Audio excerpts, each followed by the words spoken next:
How to make London Fog Cupcakes. We're gonna start with like an Earl Grey flavored milk type sitch. So I have about 315 mils of whole milk, about a tablespoon of just loose Earl Grey tea leaves, and I have that on medium heat. Just gonna bring it to a boil, and then gonna let it steep for about 10 minutes. Okay, now that my Earl Grey milk has steeped for a little bit, we're gonna strain it. Forgot to grab a strainer. Okay, we're gonna strain it and then let it cool to room temperature. Oh, just push all the liquid out of those leaves, and then those can be discarded, I guess. I think we just made a cup of tea. Okay, now we're gonna start on the cake. But first, it requires cake flour, and I don't have any, so we're gonna create some. So for every cup of all-purpose flour, you replace it with 1 tablespoon of cornstarch. So I need 2.5 cups. So I'm gonna get 2.5 cups of flour.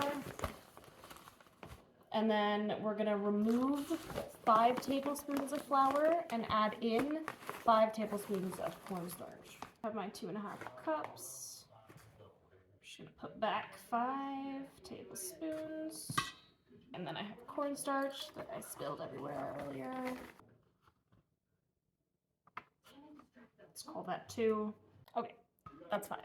Okay, now we're gonna take this and we're gonna sift it 4 times. So satisfying.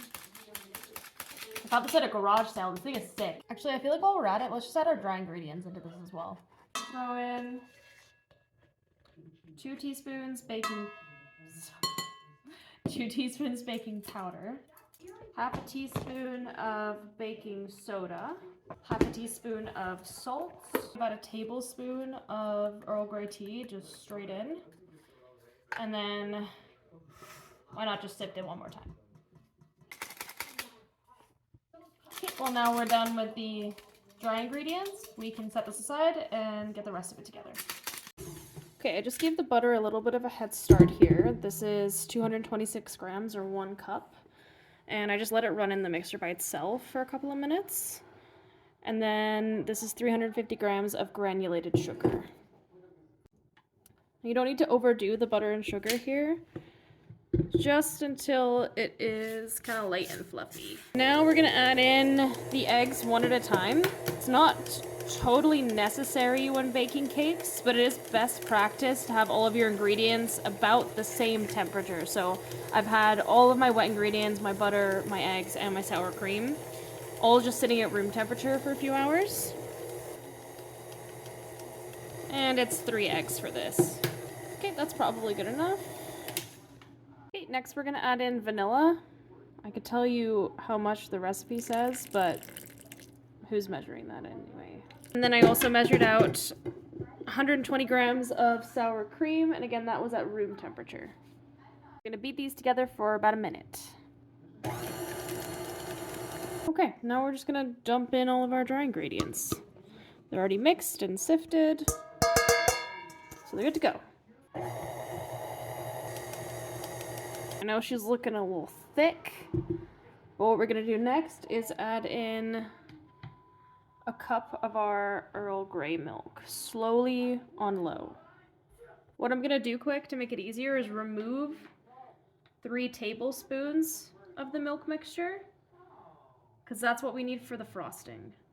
And then the rest can just go in the batter.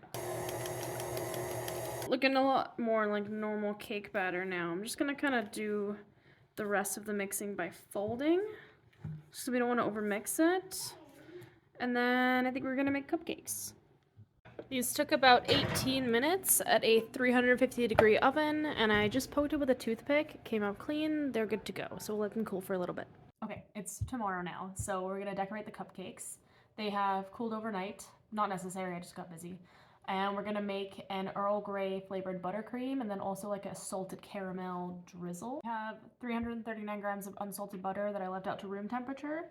I just whipped it up by itself for a little bit, and then we're gonna add in 630 grams of powdered sugar. The only thing special we're gonna do with this buttercream is add in that Earl Grey milk that we reserved yesterday.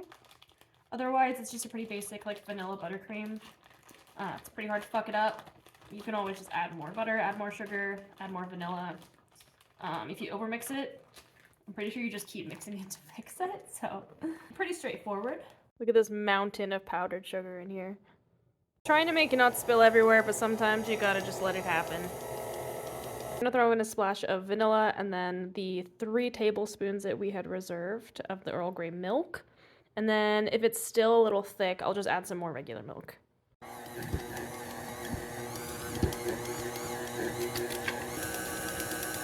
It's probably up to like your preference, but that's like a little thick for me still. So I'm just gonna add in like a tiny splash of milk, like just a really little bit at a time.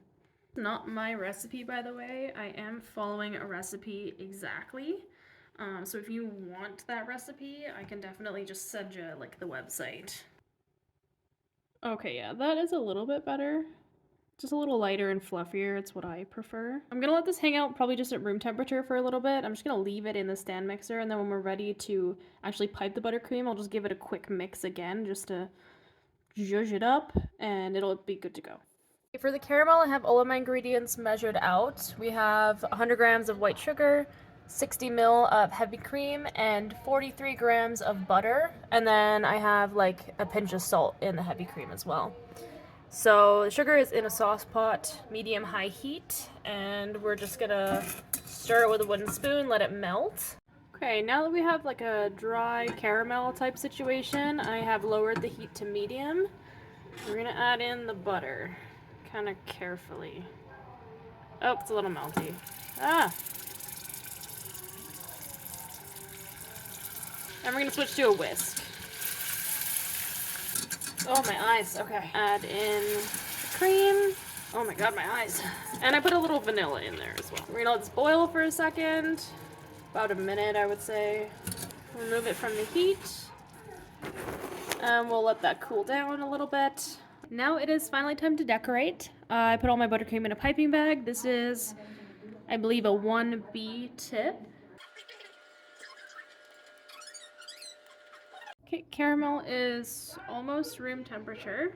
I think I'm just gonna drizzle it.